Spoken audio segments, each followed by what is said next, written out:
Yan na. Yan, pare. Game. Ultra H2. Ultra H2. So, paano to? Siyempre, pare ko pares tayong meron. Okay?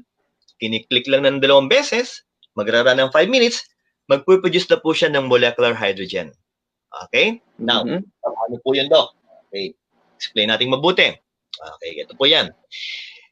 Ang pinag-uusapan dito, 1,500 parts per billion ng molecular hydrogen.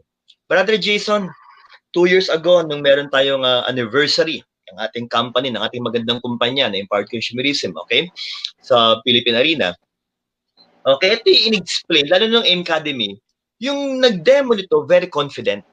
Okay? Ang ginawa niya, Brad, meron siya 2 mineral water, 2 baso, may pang-test siya ng hydrogen, pare. Ng hydrogen. Pinatutok niya, pare, if you can remember, pinatutok niya sa camera, di ba? Kasi gusto niya patunayan in front of so many people na ito talagang produkto natin, more than 1,500 parts per billion, ang kanyang molecular hydrogen. I will admit, hindi tayo ang nauna. May nauna pa sa ating produkto, Brad, na naglalabas din ng ganito. Ang mahal, bro! 200,000 ang presyo. Ang tindi. Pero yung kanilang molecular hydrogen, according to my study, according to my readings, 200 lang. Samantalang sa atin, Brad po, naku, portable, mabibitbit mo kahit saan, okay? Para ka lang nagdadala ng tumbler. Tapos po, ang kagandahan po nito, ang taas-taas ng kanyang parts per billion ng molecular hydrogen. And the price is very reasonable, brother.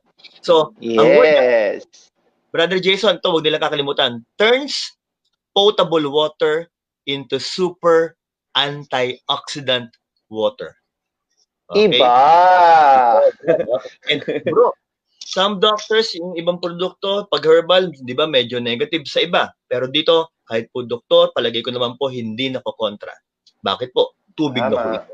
Iwanag ba tayo, no? Tama. So, and again, I'm just trying to make you smile, pero sabi nga po dito, the highest, let me repeat these words, okay? The highest mobile molecular hydrogen generator. And, ito yun eh. Kaya, consider ako i-promote to. Ang daming human clinical studies. Your wife is also a doctor. Okay, si Dr. Hana. Yes.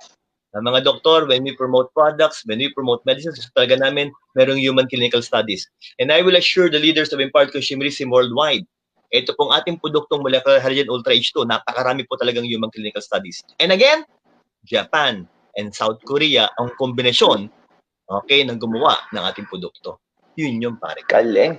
Galing nito. Yeah.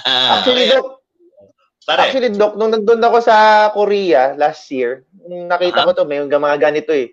Maraming ganito. So, oo, pero syempre, Korea hindi ko maintindihan. At least dito sa Empowered Consumerism, right from your mouth, Doc. At least na-explain ng doktor, di ba? Kasi pag nandun ako sa Korea, ikot ako eh. Magtatanong ako eh. Hindi kami magkaintindihan, di ba? At least ito talagang galing sa'yo, Dok. Naintindihan ng maraming tao. At naintindihan ko din. Kasi yung iba, sabi nila, Dok, talaga bang super ganda yan? Ang word ko lagi talaga dito, super ganda, super antioxidant. It's really a wonderful product. Sabi nga sa'yo, yung mga may-ari talaga, yung board of directors ng ating kumpanya, talagang ibang klase mag-isip. Kaya nga tinawag, visionary president. Kasi every time he thinks of a product, talagang world class. At kailangan na katawan yung mga produkto natin, pare. Yun ang malupit. Wow!